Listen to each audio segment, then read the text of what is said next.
নমস্কাৰ, এয়া হৈছে ৰুদ্ৰ ভূঞা। অসমাজি ৰহাতলে অসমীয়া সোমালে বাংলাদেশী।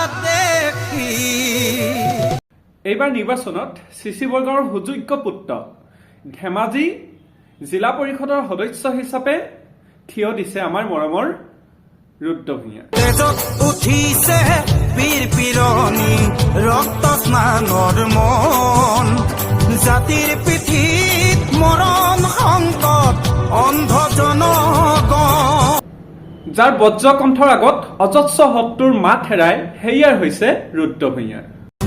নিশ্চিতৰূপে আজি আমাৰ প্ৰতিবাদে 22 দিনত ভৰি দিলে। আমি যোৱা 30 ডিচেম্বৰৰ পৰা অবিৰতভাৱে চিচি বৰগাঁও উপজিলা মুখ্য কাৰ্যালয় চিচি বৰগাঁও সদৰত স্থাপনৰ দাবীত আমি চিচি বৰগাঁওবাসী ৰাইজে ঐক্যবদ্ধ হৈ আমি প্ৰতিবাদ অব্যাহত ৰাখিছোঁ।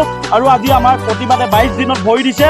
আৰু আজি প্ৰতিবাদ চলি পৰা আমি চিচি বৰগাঁওবাসীয়ে আমি অসম চৰকাৰ আৰু সাংসদ প্ৰধান বৰুৱা, বিধায়ক ভুৱন পেগু, জিলা আয়ুক্ত অংকুৰ ভৰালী ডাঙৰীয়াক আমি জনাই দিব খুজিছোঁ যে চিচি বৰগাঁও উপজিলা মুখ্য কাৰ্যালয় চিচি বৰগাঁও সদৰত স্থাপন হ'ব লাগিব।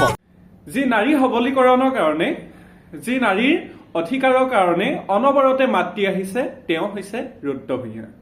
মনত জ্বলিছে শুভৰ বনি, বেদনাত দহিছে বুকু, স্বপ্ন বেশী জাতীয়তাবাদে বিকিলে দৰদীৰ গান, ধান হেৰুৱালে গান হেৰুৱা। যি ধেমাজিৰে নহয়, অসম ভাৰতবৰ্ষৰ সকলো সমস্যাৰ বিপৰীতে মাত দি আহিছে, সেয়া হৈছে আমাৰ মৰমৰ ৰুদ্ৰ ভূঞা।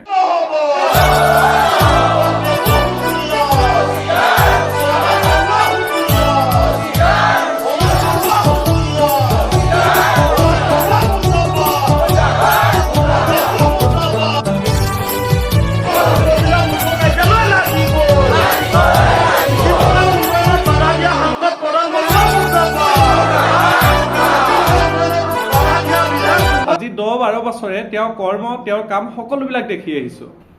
ৰাজনৈতিকভাৱে জড়িত নহওঁতেও এজন ব্যক্তি যিজনে আমাৰ বাবে, আমাৰ জাতিৰ বাবে দুৰ্নীতিৰ বিৰুদ্ধে মাত মাতি আহিছে, তেওঁক যদি আমি এটা ক্ষমতা দিব পাৰোঁ, তেওঁ নিশ্চয় ধেমাজিবাসীৰ বাবে, অসমৰ বাবে এটা মাত হৈ ৰ'ব। গতিকে সকলোকে আহ্বান জনাইছোঁ, ৰুদ্ৰ ভূঞাক ধেমাজিবাসী আৰু চিচি বৰগাঁওবাসীয়ে এজন নেতা হিচাপে, এজন দুৰ্নীতিৰ বিৰুদ্ধে মাত মতা এজন নেতা হিচাপে আমি তেওঁক উলিয়াই দিব পাৰিলে আমি উপকৃত হ'ম। গতিকে সকলোকে জনাইছোঁ, জয় অসম, জয় ৰুদ্ৰ ভূঞা। এইবাৰ ৰুদ্ৰ ভূঞা আমাৰ মাজত এজন নেতা হিচাপে আহিব। ধন্যবাদ। সকলোৱে ভিডিঅ'টো শ্বেয়াৰ কৰিব। তেজত উঠিছে বীৰ পিৰণি ৰক্ত স্নানৰ মন, জাতিৰ পিঠিত মৰণ সংকট অন্ধ জন